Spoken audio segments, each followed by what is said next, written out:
good morning world, good afternoon, good evening, and again, welcome to Sis Noah Farm. Today is about updating for our babuyan, and today also is a full week for us before we return to a place of reality. Kumbati na naman, trabaho na naman para sa kinabukasan ng ating mga kulungan sa babuyan. Sa ngayon, ito ang nangyari. Nagpapakain kami ni Uncle Joe sa aming mga babuyan. Itong una,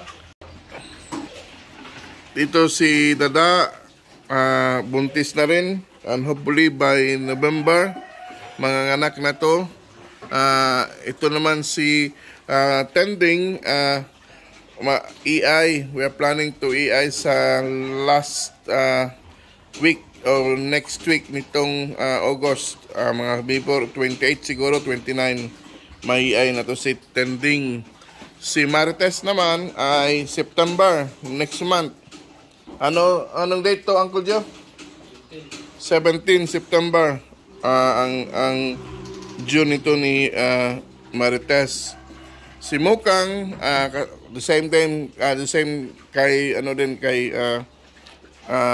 tending, magkasabay kasi ito, week lang ang pagitan nila, for July, February. So ito yung mga aming mga babuyan na waiting for EI at saka pagpapanganak. So this week is my full week before return sa ating reality world.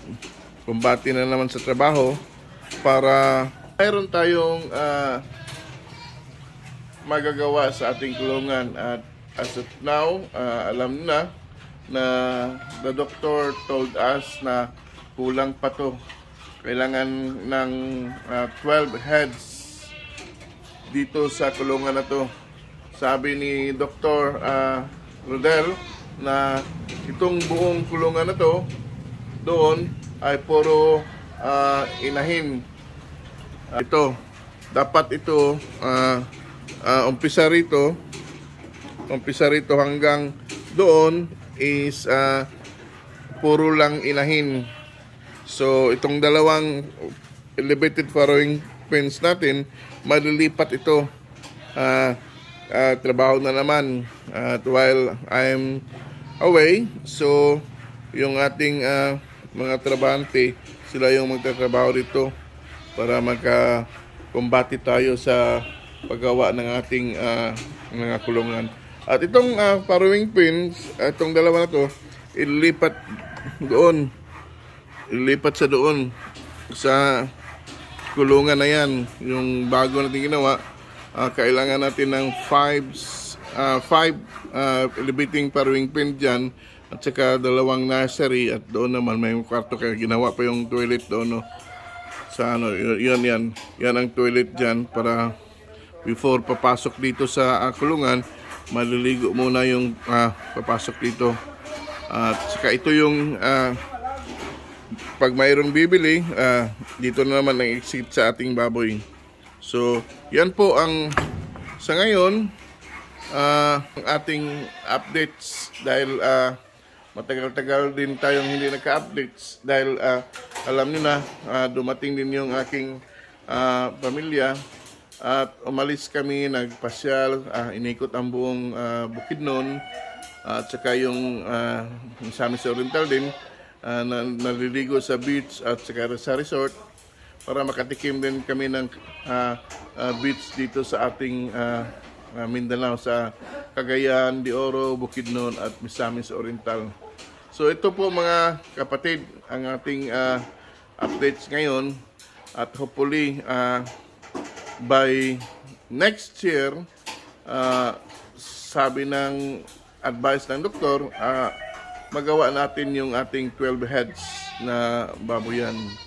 And hopefully, pag mayroon lang 12 heads, then sana maraming blessing para sa ating mga babuyan. Sa ngayon, ito muna si Dada at saka si Marites. At sana itong kanilang mga piglets, future piglets, makabigay o makabigay sa atin ng blessing for another heads of inahin na ating mabibili. Of course, to Montes Claro doon sa Bukidnon, sa Lantapan. They're the best inahin sa aking experience.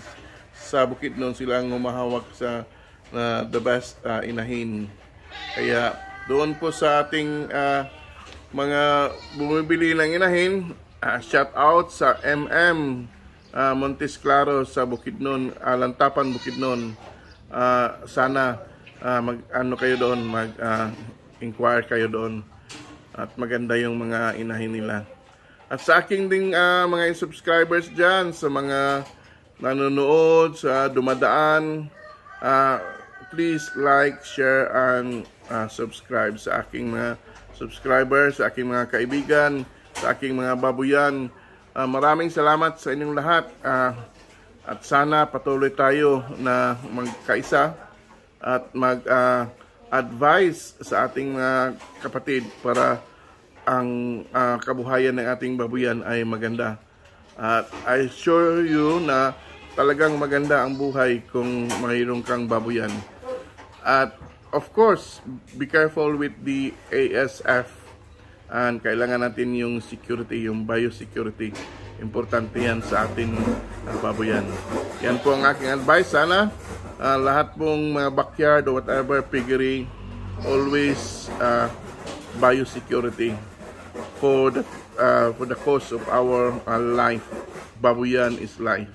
So sa aking mga subscribers dyan, sa lahat ng manonood, maraming salamat sa inyong suporta at sa inyong comment. At mabuhay po tayong lahat.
Na? Ayaw. Tira.